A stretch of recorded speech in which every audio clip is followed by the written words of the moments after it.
আসসালামু আলাইকুম রহমতুল্লাহ। সেকশন 16 সম্পর্কে জানবো আজকে আমরা ট্রান্সফার অফ প্রপার্টি অ্যাক্টের।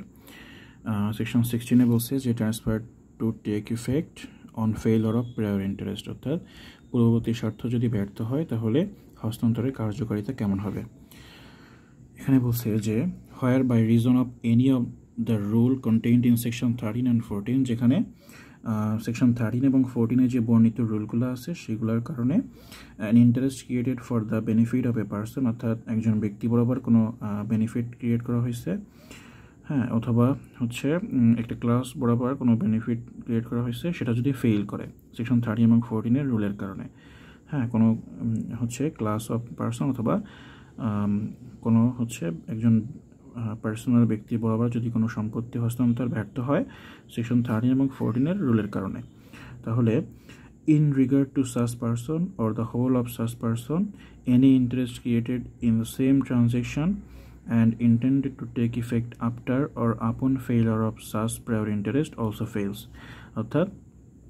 এই যে ব্যক্তি বরাবর সম্পত্তি হস্তান্তর করা হচ্ছে তার বরাবর কিংবা এই ক্লাস বরাবর যে সম্পত্তি হস্তান্তর করা হচ্ছে সেই ক্লাস বরাবর যদি সম্পত্তি হস্তান্তর ব্যর্থ হয়, হ্যাঁ, সেকশন 13 এবং 14-এর রুলের কারণে, এবং এই হস্তান্তরের একটা উপর ভিত্তি করে যদি আরও একটা বিষয় থাকে যে এটা কার্যকর যদি ব্যর্থ হয় তাহলে অন্য একটা হস্তান্তর কার্যকর হবে,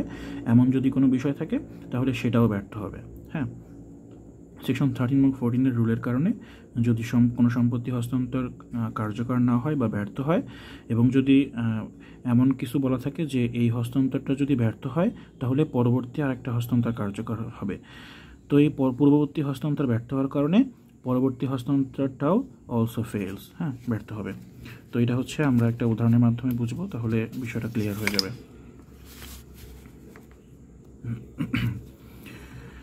এ একজন ব্যক্তি, তার হবু স্ত্রী হচ্ছে বি, হ্যাঁ, এ তার হবু স্ত্রী হচ্ছে বি। এখন এ চায় তার হচ্ছে যে তার unborn wife, unborn children X1 এবং X2 এদেরকে হস্তান্তর করতে চায় সম্পত্তি এ। এখন এ কী করলো, একটা প্রায়র ইন্টারেস্ট সৃষ্টি করলো বি এর বরাবর, লাইভ ইন্টারেস্ট দিল বিকে, এবং তাকে বলা হলো যে এক্স বরাবর সে একটা লাইভ ইন্টারেস্ট করলো X1, অর্থাৎ তার প্রথম পুত্র যে হচ্ছে আনবর্ন, তার বরাবর সে লাইভ ইন্টারেস্ট ক্রিয়েট করলো এবং তার মৃত্যুর পর ফুল ইন্টারেস্ট পাবে হচ্ছে X2। তো আমরা সেকশন 13-এ পড়ছিলাম রুল এগেনস্ট ডাবল পসিবিলিটি সম্পর্কে, যে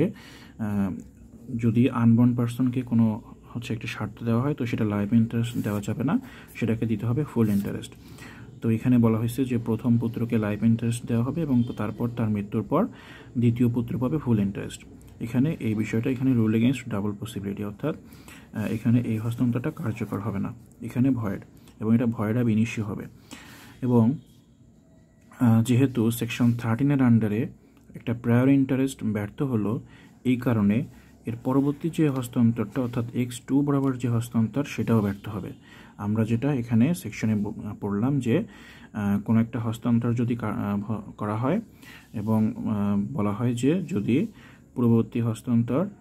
ব্যর্থ হলে পরবর্তী হস্তান্তর কার্যকর হবে, তাহলে পূর্ববর্তী হস্তান্তর যদি সেকশন 13 এবং 14-এ বর্ণিত রুলের কারণে ব্যর্থ হয় তাহলে পরবর্তী হস্তান্তরটাও